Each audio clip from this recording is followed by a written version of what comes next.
Hello friends, welcome to यज्ञ investment academy. आज हम एक इंडेक्स फंड का रिव्यू करेंगे। काफी सारे इंडेक्स फंड्स के आजकल फैन बॉयज हो गए हैं। सब बहुत सारे लोग पूछते हैं सर लार्ज कैप में करें या इंडेक्स में करें। हमने कहा चलो बात करते हैं इंडेक्स फंड की।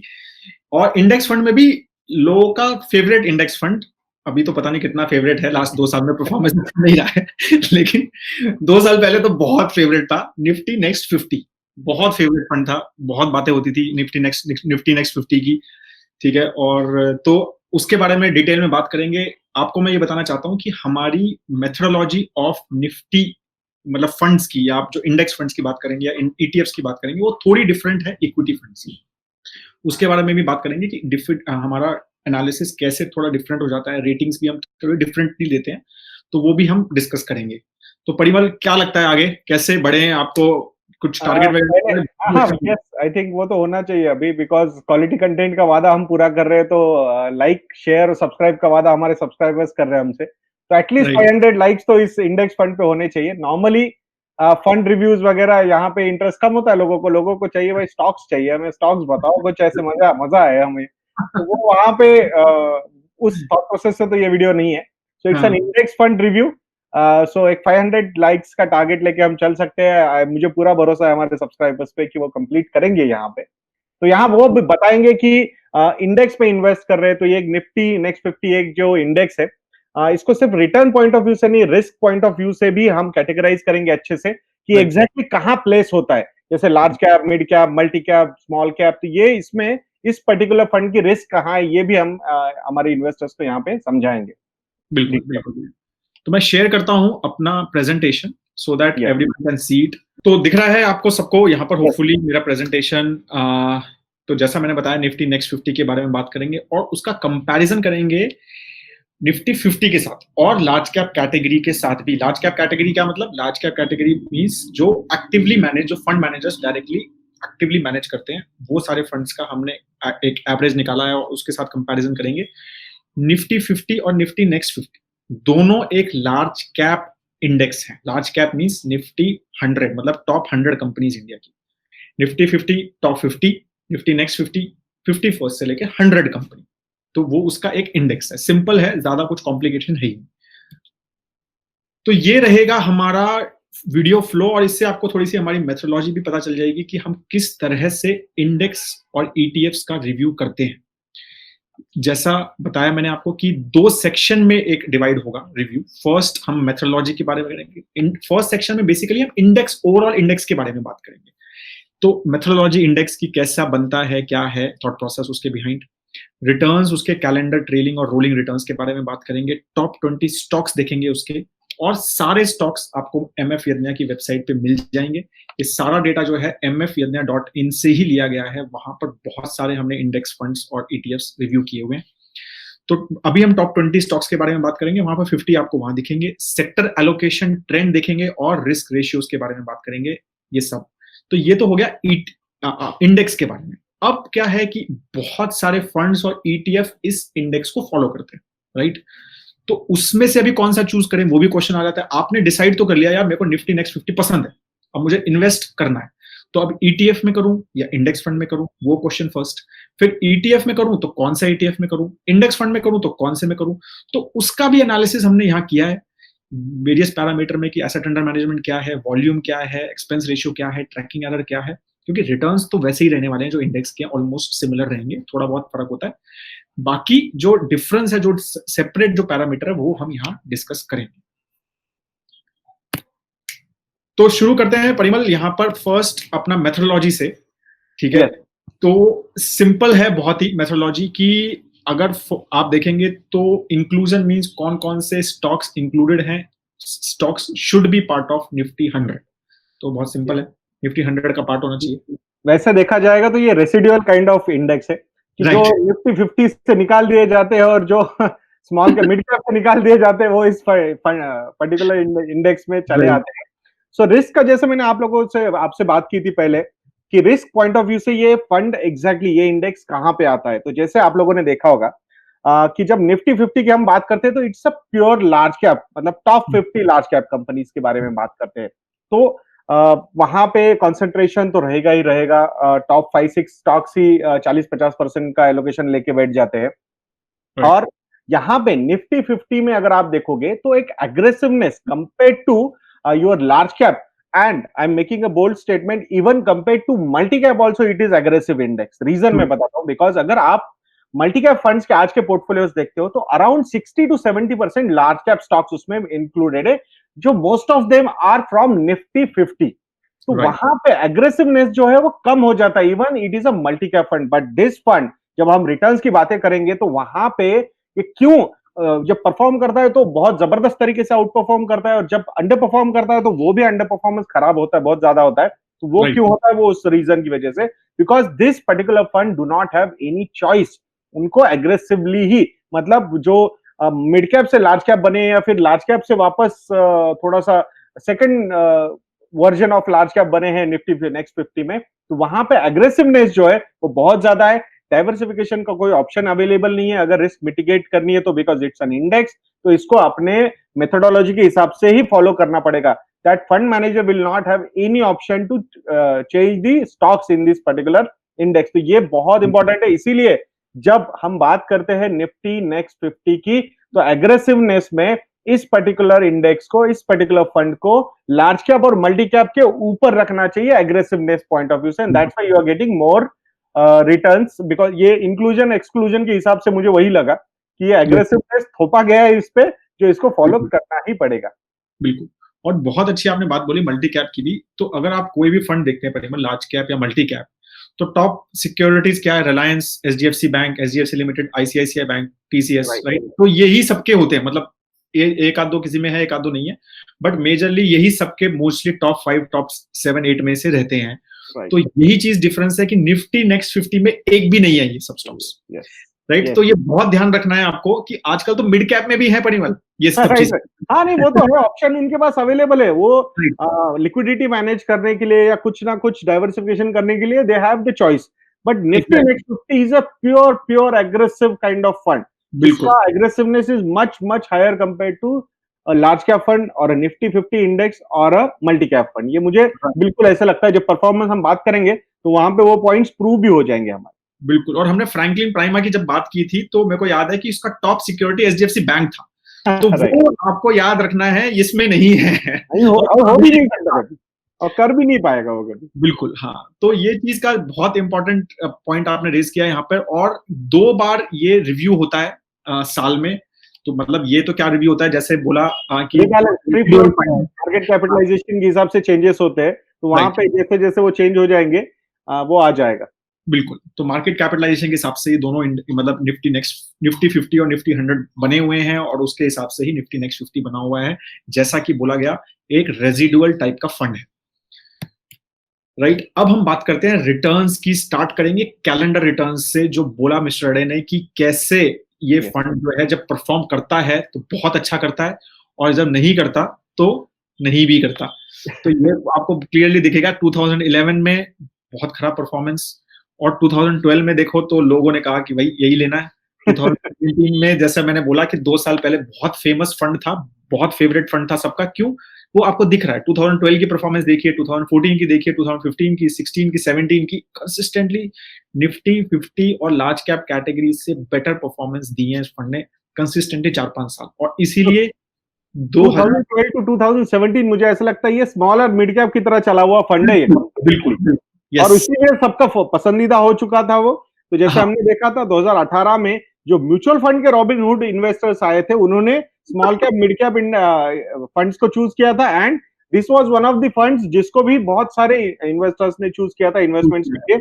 जहां पे 18-19 में डिसअपॉइंटमेंट हुई, जो टैक्सेशन के नए रूल्स आए उसके बाद जो एक स्लंप आया स्मॉल एंड मिड कैप में, वो स्लंप सीधे सीधे निफ्टी नेक्स्ट 50 में भी नजर आ रहा है।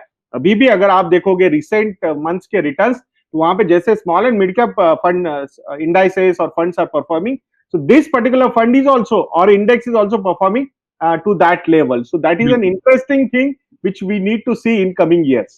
Yes, बिल्कुल आपकी बात सही है। 2017 स्मॉल मिड कैप का एक जबरदस्त ईयर था, और इसका भी बहुत ही जबरदस्त ईयर था। और 2018-19 में स्मॉल मिड कैप ने परफॉर्म नहीं किया, और ये 2 साल से ये बिल्कुल आउट ऑफ फेवर टाइप हो गया है इंडेक्स फंड। लेकिन लेना चाहिए या नहीं लेना चाहिए वो अगेन रिस्क और रिवॉर्ड, आप देखिए रिवॉर्ड इसने दिया है, ऐसा नहीं है नहीं दिया है, बट रिस्क तो है, राइट। और ट्रेलिंग रिटर्न्स, ये 30 जून तक का ट्रेलिंग रिटर्न्स है हमारे पास। अभी थोड़ा सिनेरियो चेंज हो गया, आपको आई पता think 1 year is now in positive territory, around 5-6% के रिटर्न्स है 1 year टेरिटरी में। एंड अगर 3 साल के देखेंगे तो अराउंड 2-2.5% तक का सीएजीआर आ चुका है। थोड़ा बहुत वो मूवमेंट हुआ है, ज्यादा एक्सपेक्टेड सब जगह पे हुआ है। यस, और 3 साल में परफॉर्मेंस है भी खराब, क्योंकि वो दिख रहा है हमें, क्योंकि 18-19 के कैलेंडर ईयर क्लियर दिख रहा है कि परफॉर्मेंस खराब रहा।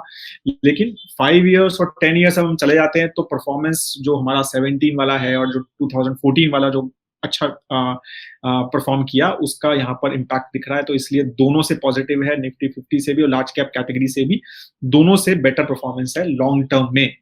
लेकिन यस, लास्ट 2 साल अच्छे नहीं रहे हैं, बिल्कुल स्मॉल मिड कैप टाइप का एक परफॉर्मेंस दिख रहा है इस फंड में।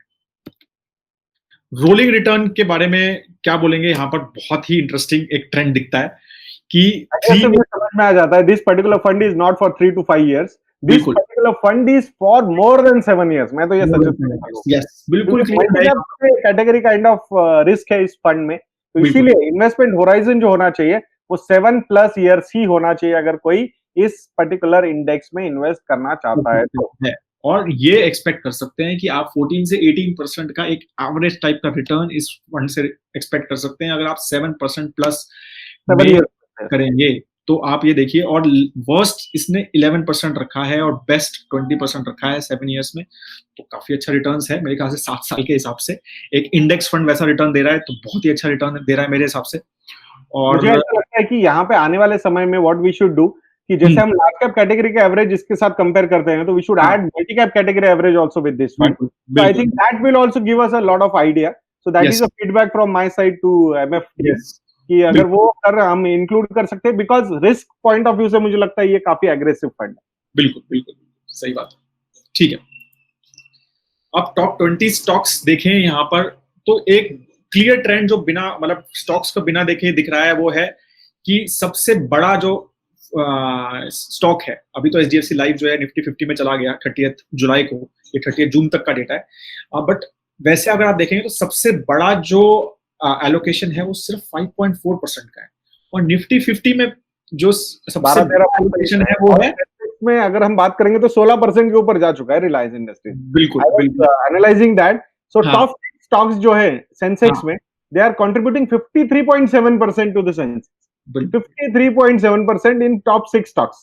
So that is the kind of focus, मतलब that's why I marked, ये जो मिस्टर चौहान है जो बीएससी के सीईओ है, तो मैंने मार्क भी किया था, looks like Sensex is now a focused और concentrated fund वैसे दिख रहा है, क्योंकि 6 स्टॉक्स में अगर आप 53-54% ले रहे हो तो खत्म ही हो गया फिर वहां पे। मुझे तो ऐसा लगा उनको कहना चाहिए कि सर आप चेंज कीजिए आपके बेंचमार्क को, इट शुड बी बीएससी 50, आप बीएससी 50 कीजिए, उससे थोड़ा सा तो रैशनलाइजेशन हो जाएगा। और नहीं लगता तो सीधे it's better to be have BSE 100 to target that. बिल्कुल नहीं, सही बात है, बहुत ही मतलब। और इस चीज में थोड़ा मुझे यहाँ पर ये है कि अब आप ये सोचिए कि पहले 5-6 स्टॉक्स में निफ्टी 50 और ये बीएससी जो है वो बहुत ही कॉन्सेंट्रेटेड हो गए हैं। और ये जो रैली है ना, ये लास्ट 2 साल में, ये परिमल ये बहुत बात होती है इस बारे में कि हमारा जो रिटर्न्स रहे हैं और जो बड़ी बड़ी बातें, और ये जो इंडेक्स रिटर्न्स रहे हैं 10-12 स्टॉक्स ने उठाया हुआ है पूरा इंडेक्स को। No doubt, I think 15 stocks, मैंने एक एनालिसिस भी पढ़ा था, 15 स्टॉक्स ने मेजर कंट्रीब्यूशन किया है और 35 स्टॉक्स ने तो एक्चुअली नेगेटिव रिटर्न्स दिए हैं में, तो that is the reality. But यहाँ पे मुझे इनका पोर्टफोलियो देख के एक चीज यहाँ समझ में आ रही है, जैसे मैं बोल रहा हूँ रेसिडुअल इंडेक्स है, सारे निकल जाते हैं यहाँ से जो टॉप होल्डिंग है। आप देखो मतलब कंसिस्टेंसी कहीं पे भी नहीं है, बिकॉज या तो वो ऊपर चले जाएंगे या तो फिर नीचे चले जाएंगे। So that is the point one needs to see. बिल्कुल बिल्कुल, तो उसकी वजह से बहुत सारा चेंजेस रहते हैं इसमें। निफ्टी 50 में तो क्या होता है, 6 महीने में कभी 1 स्टॉक ऐड हुआ है, मैक्सिमम 2 स्टॉक ऐड होते हैं। यहाँ पर काफी ज्यादा चेंजेस होते हैं नीचे में स्पेशली, क्योंकि मिड कैप में बहुत जाते हैं और मिड कैप से बहुत आते हैं। तो यहाँ पर जो है मेरे ख्याल से 5-6 स्टॉक्स मैंने देखा है कि एवरेज 6 मंथ्स जो है वो रहता है, मतलब 4 to 6 का रहता है चेंजेस। तो definitely it is more change ज्यादा होता है यहाँ पर एवरेज। टॉप 5-6 स्टॉक्स है ये परफेक्ट कैंडिडेट से आने वाले समय में टू गो इनटू निफ्टी 50। बिल्कुल बिल्कुल क्लियरली है कि Avenue supermart, SBI life, Divi's, Dabur, मतलब, और ये सब देखो तो एक शायद थोड़ा एवेन्यू को बोल सकते हैं जिसका कोविड इम्पैक्ट था, राइट। बट ये चारों का तो मतलब पांचों, बल्कि अगर हम पांचों देख लें और इवन लुपिन भी देख लें तो फार्मा एवेन्यू पे कोविड का इम्पैक्ट था, बट स्टॉक पे कौन सा कोई इम्पैक्ट ही नहीं हुआ। वो भी बात सही है, वो भी बात सही है, लेकिन मतलब ओवरऑल इंडस्ट्री में भी इन सब का तो इम्पैक्ट वैसे ही बहुत लो है। Right right. मोर डाइवर्सिफाइड है क्लियरली, तो आपको वो चीज का ध्यान रखना है कि ये काफी डाइवर्सिफाइड बेट लेता है आपके लिए, तो आपको एक या दो स्टॉक्स पे इम्पैक्ट नहीं होता, वो एक थोड़ा सा पॉजिटिव भी है। मान लो आज रिलायंस को कुछ हो गया या एचडीएफसी बैंक में कुछ भी नेगेटिव न्यूज आती है तो निफ्टी 50 धड़ाम गिरेगा, और ये शायद उतना नहीं गिरेगा। राइट। ठीक है, तो सेक्टर एलोकेशन में देखेंगे तो वही है कि financial, health care and FMCG are the main 3 sectors which this index follows. ठीक है, एनर्जी, सर्विस का बहुत छोटे छोटे बाकी तो सेक्टर्स है ही नहीं, which is little different from Nifty 50, जहां पर एनर्जी बिकॉज ऑफ रिलायंस वो एनर्जी सेक्टर में आता है, और एनटीपीसी वगैरह है, ओएनजीसी है सब, तो वो बहुत बड़ा सेक्टर है एनर्जी सेक्टर वहां पे, और यहाँ पर hardly I think the top 3 sectors are contributing between 55 to 60%. Why Yes. 55 to 60? I'm saying because HDFC Life has been moved from Nifty Next 50 to Nifty 50. True. वहाँ पे कुछ allocation change हुआ है. So financial services का थोड़ा सा allocation कम हुआ है, but still top 3 sectors are contributing close to 55% for this index. So obviously थोड़ा सा risky aggressiveness concentration है. But it's not that there is any particular fund manager who is taking these decisions. There is a methodology, there is some automation, there is one algorithm which is suggesting to these allocations. So I think मुझे लगता है कि normally जब algorithm से ऐसी चीजें होती है तो chances of failure are little less because human intelligence उसमें involved नहीं है. So that is one thing I always feel. Yes, absolutely, absolutely. Last parameter हमारे सेक्शन 1 का, अब ये एक और इंटरेस्टिंग पैरामीटर है जो हम बहुत ज्यादा बातें कर रहे हैं, बार बार परिमल कह रहा है कि ये बहुत हायर रिस्क है, और ये क्लियर दिख भी रहा है वहां पे। बीटा अगर आप देखोगे तो 1.2 1.3 तक जा चुका था, तो इट शोज कि भाई भले ही आप उसको किसी लार्ज कैप इंडेक्स के साथ, अदर लार्ज कैप इंडेक्स के साथ कंपेयर कर रहे हो, बट एग्रेसिवनेस जो है वो बहुत ज्यादा है, वोलेटिलिटी भी बहुत ज्यादा है। रिसेंटली थोड़ा सा कम हुआ है, but I will not be surprised कि in coming years और coming quarters ये again वापस उसी साइड में जाएगा, ऊपर की साइड में, because I strongly feel कि जो अंडर परफॉर्मेंस हमने स्मॉल मिड कैप साइड में देखा है, वही अंडर परफॉर्मेंस हमने निफ्टी नेक्स्ट 50 में भी देखा है। So I will not be surprise कि आने वाले समय में यहां से वो एग्रेसिवनेस वापस शुरू हो सकता है, तो you should be ready for the volatility. तो यहाँ पे जो ऊपर का एक एक्स्ट्रा लाइन दिख रहा है हमें फ्रॉम रेड टू ब्लू, तो ये वापस उसी टाइप के मेजर्स आने वाले समय में हो सकते हैं। That's what I strongly feel. Let us all see कि कैसे होता है, बट एग्रेसिवनेस डेफिनेटली बहुत ज्यादा है इस फंड में। Right, absolutely. और यही अल्फा भी ये क्लियरली, जैसा हमने रिटर्न्स में देखा कि 2014 से लेके 18 तक तो काफी अच्छा रिटर्न्स दिए फंड ने, तो इसलिए कंसिस्टेंटली अल्फा क्रिएट किया उसने निफ्टी 50 के हिसाब से। बट लास्ट 2 साल में निफ्टी 50 की, जैसा बार बार हम बात कर रहे हैं कि 10-15 स्टॉक्स ने बहुत अच्छा परफॉर्म किया हुआ है, और बाकी इंडेक्स इवन निफ्टी 50 का भी स्टॉक्स ने अच्छा नहीं किया है, तो निफ्टी नेक्स्ट 50 के भी स्टॉक्स ने इतना अच्छा परफॉर्म नहीं किया है। Even large cap category average की भी बात करें तो बहुत ज्यादा डिस्कशन आजकल ये बात का चल रहा है कि लार्ज कैप कैटेगरी में इन्वेस्ट करें या नहीं करें, या निफ्टी 50 में करें, क्योंकि निफ्टी 50 जो इंडेक्स है या बीएससी की बात करें तो बहुत अच्छा परफॉर्मेंस वो दे रहे हैं लास्ट 2 साल से, because of few stocks, top few stocks. और उसकी वजह से ही बार बार मिस्टर डे ये बार बार बात हो रही है परिमल कि ये क्या चल रहा है, मतलब कि इंडेक्स वही दिखा रहा है हमें कि ultimately there is a phase which has come because too much of capital is chasing too few stocks. Yes. तो उसकी वजह से आप देख रहे हो कि ये जो पैसिव फ्लोज, पैसिव फंड्स में फ्लोज आ रहे हैं फ्रॉम ईपीएफओ बोलिए या फिर एलआईसी की तरफ से आता है बोलिए, तो डेफिनेटली, या फिर इंडेक्स इन्वेस्टिंग, एक पैसिव इन्वेस्टिंग एक नई पॉपुलर थीम बन रही है इंडिया में, उस वजह से पैसा पूरा लार्ज कैप साइड में ही आ रहा है, और उसके चक्कर में हमने ये एक एक्स्ट्रा अल्फा लार्ज कैप में जनरेट होता हुआ दिखा है। But things get normalised after some time, so मुझे स्ट्रांगली लगता है कि अभी एक फेज वापस या एग्रेसिव कैटेगरीज का आ सकता है, small mid cap, this Nifty next 50 also. Right. P ratio भी कंसिस्टेंटली ज्यादा ही रहा है इंडेक्स से, क्योंकि वो ये स्मॉल मिड कैप, जैसा कि बारे में बात बार बार हो रही है कि स्मॉल मिड कैप का मोस्टली ज्यादा पी रहता है। अभी थोड़ा कम हुआ है because of the corona impact की वजह से, ये एकदम सिग्निफिकेंटली गिरा है price to earning, but I am sure ये अभी वापस उठना स्टार्ट हो जाएगा जैसा कि जुलाई के नंबर्स आ रहे हैं और जैसे अभी तक अगस्त में मार्केट ने परफॉर्म किया है, तो मुझे लगता है कि ये वापस हाई लेवल्स पे पी पहुंचने वाला है डेफिनेटली।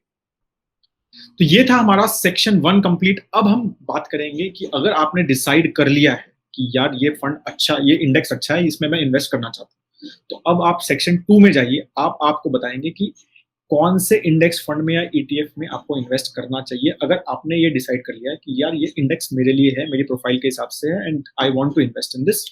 तो अब हमने क्या किया, 4 ईटीएफ और 3 इंडेक्स जो पॉपुलर फंड्स हैं इसके, उनको चूज किया और उनका काफी सारा डेटा यहाँ पर आपको प्रेजेंट कर रहे हैं। तो आदित्य बिरला का निफ्टी नेक्स्ट 50 ईटीएफ है, निप्पो का है, एसबीआई का है, यूटीआई का है। ये 4 ईटीएफ्स हैं जो बड़े ईटीएफ्स हैं, ये एसेट अंडर मैनेजमेंट हैं सबके। ये सब स्कीम लॉन्च डेट है, सबसे पुराना निप्पो ही है, 20 है उसका बेंचमार्क इंडेक्स जो बोलते हैं वो। और ये सब फंड हाउस के रैंक्स हैं, जो सब टॉप 10 फंड हाउस में तो अच्छे बड़े फंड हाउसेज हैं। अब इंपॉर्टेंट है ये डेटा, ट्रेड वॉल्यूम। ईटीएफ की जो लिक्विडिटी होती है ना, वो इंपॉर्टेंट होती है, क्योंकि ईटीएफ जब आप बाय सेल करते हैं तो आप वहां पर मार्केट में उस ईटीएफ की लिक्विडिटी बहुत इंपॉर्टेंट, बिकॉज एक शेयर की तरह ही वो एक आप बाय सेल होता है।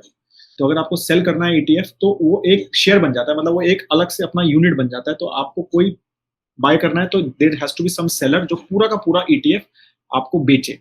Similarly when you have to sell, there has to be someone who has to buy it. तो यहाँ पे एक चीज मैं पॉइंट आउट करना चाहूंगा, तो निफ्टी या फिर जो ईटीएफ्स होते हैं, इंडेक्स ईटीएफ्स होते हैं, तो इसमें सप्लाई हमेशा ज्यादा रहता है। रीजन बताता हूं मैं आपको। रीजन बिहाइंड, बिकॉज ये जो फंड हाउसेस होते हैं वो नए यूनिट्स फ्लोट करते रहते हैं मार्केट में जाके, तो वहां पे आप बाय कर सकते हो। बट आप जब सेल करने जाओगे तो बायर जेन्युइन बायर होना चाहिए, वो फंड हाउसेस वहां पे बाय नहीं करने वाले। तो ये जो होगा, तो फंड हाउसेस पे वो प्रेशर बिल्कुल नहीं रहता। बट अगर आपको बाय करना है तो वो वॉल्यूम्स क्रिएट करके दे सकते हैं, बिकॉज उनको तो आके सेल करना है और आपको बाय करना है। बट आपको जब सेल करना है तो वहां पे बायर जो होगा वो मार्केट में अवेलेबल होना चाहिए। एंड दैट्स व्हाई ईटीएफ में अगर आप जाओगे तो वॉल्यूम एंड वॉल्यूम, यही चीज देख के आपने इन्वेस्टमेंट करनी चाहिए। बिकॉज वैसे ही वो इंडेक्स ईटीएफ है तो परफॉर्मेंस में ज्यादा कुछ डिफरेंस नहीं होगा। बाकी जो शॉर्ट टर्म में ऊपर नीचे हो सकता है, that is majorly because of the demand supply equation in the stock market और एक्सचेंज। तो ये हमेशा याद रहना चाहिए। तो यहाँ क्लियरली अगर आप ईटीएफ में इन्वेस्ट करना चाहते हो, निफ्टी नेक्स्ट 50 जिसे जूनियर निफ्टी भी कहा जाता था पहले, तो निप्पॉन इंडिया जो रिलायंस के नाम से पहले जाना जाता था, उन्होंने ये निफ्टी 20 लॉन्च किया है। तो वहां पे वॉल्यूम्स काफी अच्छे हैं। तो इंडेक्स ईटीएफ में अगर आपको इन्वेस्ट करना है तो यही एक सॉल्यूशन नजर आता है। दो एसबीआई ईटीएफ निफ्टी नेक्स्ट 50 भी काफी, उसका भी वॉल्यूम बढ़ रहा है compare to other 2 funds of ABSL and UTI Nifty next 50 ETF. But still it's always better, कुछ ऐसा तो कुछ एक्स्ट्रा कुछ मिलेगा नहीं आपको, तो जिसमें ज्यादा वॉल्यूम है वहां पे आप लोग इन्वेस्ट कर सकते हो। So that is the regarding here. Absolutely. तो I completely agree. तो यहाँ पर एक निप्पो, अगर आपको ETF में इन्वेस्ट करना है तो Nippon is the candidate which you should go from the, because volume उनका काफी अच्छा है। और जब मार्केट गिरता है ना तभी सेल होते हैं ज्यादा, और जब सेल होते हैं तो उस टाइम बायर नहीं मिलता, ऐसा होता है। तो वॉल्यूम का बहुत बड़ा गेम है यहाँ पे। हाँ, तो ये हो सकता है कि आदित्य बिरला का कोई, हाँ, आदित्य बिरला सेल करने जाए, मार्केट गिरे तो कोई बाय ना करे ETF, राइट। तो वो एक आपको ध्यान रखना है। और सिमिलरली आप इंडेक्स फंड में ये सब इश्यूज नहीं होते हैं, वॉल्यूम का कोई टेंशन नहीं है वहां पे, because there is a manager sitting जो, जिनको रिडेम्पशन लेनी है, आपने रिडेम्पशन का बटन दबाया, वो रिडीम करेंगे, वो अपने हिसाब से कैश एलोकेशन क्रिएट करके रखते हैं और वो आपको पैसा देंगे ही देंगे। तो वहां पर ये प्रॉब्लम्स नहीं होती है, तो इसलिए वहां पर ज्यादा टेंशन नहीं है कि आप वॉल्यूम देखने की जरूरत ही नहीं है वहां पे। तो सिंपल एसेट अंडर मैनेजमेंट देखिए और फंड हाउस को देखिए कि अच्छा फंड हाउस है या नहीं है, और उसके हिसाब से यू कैन चूज। सिंपल रखिए, ज्यादा वहां पे कुछ। अगर फंड में देखना है तो इट्स बेटर कि आप फंड हाउस देखिए और थोड़ा बहुत आईयूएम की तरफ देके ध्यान दिया तो भी कोई ये नहीं है। और expense ratio is the one की जो हम आगे जाके डिस्कस करेंगे। अभी हम एक्सपेंस रेशियो के बारे में बात करते हैं। तो जैसा कि ईटीएफ में डिस्कस किया हमने, तो ईटीएफ जो होते हैं एक्सपेंस रेशियो उसके कम ही होते हैं as compare to index funds, क्योंकि वहां पर अपनी लिक्विडिटी क्रिएट करके रखनी होती है। दूसरा क्या है वहां पर, लेकिन ये ध्यान रखना है आपको, इसके अलावा आपको ब्रोकरेज भी देना है, क्योंकि आप एक डीमैट अकाउंट से बाय कर रहे हैं, तो आप सेल और बाय कर रहे हैं, तो आपका वो ब्रोकरेज जैसे कि एक शेयर में लगता है, सिमिलरली आपका एक ब्रोकरेज लगेगा। वो इस एक्सपेंस रेशियो में इंक्लूडेड नहीं है, वो आपके ब्रोकर पे डिपेंड करता है कि कितना उसका ब्रोकरेज है। तो वो आपको ध्यान रखना है क्लियरली। आदित्य बिरला का वॉल्यूम कम है तो उस हिसाब से उसने एक्सपेंस रेशियो अट्रैक्ट करने के लिए कम रखा हुआ है अभी, लेकिन अभी भी जैसा परिमल ने बोला कि निप्पॉन और एसबीआई ईटीएफ अगर आपको लेना है तो निप्पॉन इज बेटर, क्योंकि एक्सपेंस रेशियो उनका भी कुछ ज्यादा नहीं है और इतने एक्सपेंस रेशियो में ज्यादा इंपैक्ट होता भी नहीं है। यूटीआई का तो आईपीओ आने वाला है तो एक्सपेंस रेशियो ज्यादा है यूटीआई का, प्रॉफिटेबिलिटी पे ज्यादा ध्यान है उनका। तो अभी इंडेक्स फंड्स में देखेंगे तो यहाँ एक्सपेंस रेशियो जरूर बहुत इंपॉर्टेंट पैरामीटर बन जाता है। तो क्लियरली यूटीआई का अगर डायरेक्ट प्लान में जा रहे हैं तो सबसे कम है, इवन रेगुलर में भी सबसे कम है। और second ICICI Pru Nifty next 50 है, वो आपको लीजिए। आईडीबीआई एक बहुत छोटा फंड हाउस है, उसकी वजह से एक्सपेंस रेशियो उनके थोड़े ज्यादा ही एक्सपेक्टेड रहते हैं, बहुत छोटे फंड हाउसेस जो होते हैं। तो यहाँ पर क्लियरली मेरे ख्याल से अगर हम देखें तो या तो आईसीआईसीआई पे जाइए या यूटीआई पे जाइए, yes. अगर इंडेक्स फंड को क्लिक करना है तो। ट्रैकिंग एरर एक और पैरामीटर होता है जिसपे थोड़ा काफी लोग थोड़ा डिस्कस करना चाहते हैं कि भाई मेरे को कम ट्रैकिंग एरर वाला, मेरे को एग्जैक्टली फॉलो करने वाला चाहिए कि वो बहुत अच्छे से फॉलो करे इंडेक्स को। तो उस हिसाब से सबने ट्रैकिंग एरर शेयर नहीं करते हैं, कुछ ऐसा मैंडेट नहीं है अभी शेयर करने का। तो ये सब जो एनए लिखे हुए हैं इन सब ने अपना ट्रैकिंग एरर शेयर नहीं किया हुआ। तो जिसने शेयर किया हुआ उस हिसाब से सबसे अच्छा एसबीआई ईटीएफ का ही ट्रैकिंग एरर है, बहुत कम है, मतलब ऑलमोस्ट सिमिलर। जितना कम होगा उतना अच्छा होगा, उतना अच्छा होता है, मतलब एग्जैक्ट उतना फॉलो कर रहा है वो। जिसका ज्यादा है अभी ऑब्वियसली इंडेक्स फंड्स का ज्यादा रहता है क्योंकि वो कैश एलोकेशन ज्यादा रखते हैं, क्योंकि रिडेम्पशंस उनको खुद मैनेज करने होते हैं। right. यहाँ पर ये सब मैनेजमेंट नहीं चाहिए होता ईटीएफ का, जैसे आपने बताया वो तो वॉल्यूम का गेम है, आपको खुद ही बाय सेल ढूंढना है। बट यहाँ पर रिडेम्पशन करते हैं तो उसकी वजह से they have to keep a decent cash allocation with them. And उस हिसाब से अगर ट्रैकिंग एरर देखेंगे तो आईसीआईसीआई प्रू का ट्रैकिंग एरर ठीक है, 0.4 इतना तो रहता ही है इंडेक्स। ट्रैकिंग एरर और एक्सपेंस रेशियो के हिसाब से देखेंगे तो फंड्स में ICICI Pru Nifty next 50 is looking good. Tracking error कम है, भले ही थोड़ा सा एक्सपेंस रेशियो ज्यादा है, पर ट्रैकिंग एरर में उसने अच्छा खासा सेव किया हुआ है आपका रिटर्न। तो उस हिसाब से मुझे लगता है यहाँ पे ICICI Pru Nifty next 50 is looking better, and ETF में Nippon ETF I feel it's better. Reason behind because of the volumes. Though tracking error SBI ETF में कम है, but still volumes are more important. अगर बेचने जाओगे तो फिर पंगा होता है कि वहां पे अलग टाइप का ट्रैकिंग एरर ना निकल के आ जाए सेल करते वक्त। और बहुत इंटरेस्टिंग स्टोरी मैं बताना चाहता हूँ कि एसबीआई ETF का जो निफ्टी 50 इंडेक्स है, परिमल, उसका बहुत बड़ा एसेट अंडर मैनेजमेंट है, बिकॉज उसमें बहुत बड़ा ईपीएफओ इन्वेस्ट करता है, ईपीएफओ का पैसा उसी में आता है, राइट। हाँ, तो ये चीज का ध्यान रखना है कि जब बहुत बड़ा एक कॉर्पोरेट इन्वेस्टर हो तो वॉल्यूम नहीं आएगा ना, क्योंकि आपको एसेट अंडर मैनेजमेंट तो बड़ा दिखेगा, राइट। वॉल्यूम जीरो, बड़ा वॉल्यूम, क्योंकि वो तो बेचेगा नहीं। और ये जो नया पैसा आ रहा है वो तो क्या करते हैं, वो नए यूनिट्स इशू करते हैं उनको। बिल्कुल, तो अल्टीमेटली वो ऐसा नहीं है कि मार्केट में आके बाय करके लेके जा रहे हो। तो मार्केट में तो आ ही नहीं रहे, वो मार्केट में आ भी रहे तो वो कंप्लीटली मतलब वो डील क्लियर है भाई, ये सप्लाई ये बाय, चलो खत्म करो निकलो यहाँ। बिल्कुल। तो इस चीज में एसबीआई के ईटीएफ का मुझे थोड़ा ये टेंशन रहता है, क्योंकि उसमें बहुत बड़े बड़े कॉर्पोरेट्स जैसे एलआईसी और ईपीएफओ इन्वेस्ट करते हैं, तो वहां पे वो थोड़ा कभी कभी लगता है एसेट अंडर मैनेजमेंट तो बहुत दिखता है बड़ा, लेकिन वॉल्यूम कम होता है। तो वो थोड़ा एक बार याद रखना चाहिए आपको कि वॉल्यूम चेक करना चाहिए। कई लोग ना सिर्फ एयूएम चेक करते हैं और वो उसके बेसिस पे सोचते हैं कि अच्छा बड़ा एसेट अंडर मैनेजमेंट तो ठीक ही होगा वॉल्यूम। तो वो मैं आपको बताना चाहता हूँ, नहीं करना चाहिए, बिल्कुल नहीं करना चाहिए। तो वॉल्यूम जरूर चेक करना चाहिए, और ये सारे वॉल्यूम्स आपको लेटेस्ट हमारे फंड्स के या जो ईटीएफ्स के आपको एमएफ यदन्या पे मिलेंगे, ताकि आप एक अच्छा डिसीजन ले सके अगर आप ईटीएफ इन्वेस्टर हैं तो। So that is all we have. अभी एक कूपन कोड अभी भी चल रहा है हमारा, 20% डिस्काउंट है एमएफ यदन्या पे। जैसा मैंने बताया कि 200+ फंड्स, जिसमें इंडेक्स फंड्स भी हैं, इक्विटी फंड्स भी हैं, हाइब्रिड भी हैं और डेट फंड्स भी हैं, उनका इसी टाइप का डिटेल एनालिसिस विद रेटिंग। यहाँ हमने रेटिंग नहीं दी है, वहां पर आपको क्लियर रेटिंग भी मिलेगी हर फंड की, और काफी ज्यादा एक्स्ट्रा इंफॉर्मेशन भी मिलेगा। बहुत ज्यादा basic information of MF mutual funds के बारे में भी होगा। ये लास्ट कल तक वैलिड है, 20% डिस्काउंट, आप इसका जरूर एक बेनिफिट ले सकते हैं। यस, तो एक बार फिर से याद दिला देता हूँ, लाइक शेयर सब्सक्राइब, ये हमारे सब्सक्राइबर्स का वादा है। So I hope that they will fulfil our their promise. We are fulfilling our promise of quality content. Yes, absolutely. So that is all we have on this index funds. आप comment section में जरूर लिखिए आपको और कौन से funds का review चाहिए। जो भी सबसे ज्यादा कमेंट होगा या सबसे ज्यादा जिस कमेंट पे लाइक होगा वो हम नेक्स्ट फंड उठाएंगे। कोई डेट फंड भी चूज कर सकते हैं, हाइब्रिड भी चूज कर सकते हैं, कोई भी आप फंड चूज कर सकते हैं। We will pick that up and we will review that in detail जैसे भी आप चाहेंगे। Thank you so much, have a great time ahead. जय हिंद दोस्तों। जय हिंद।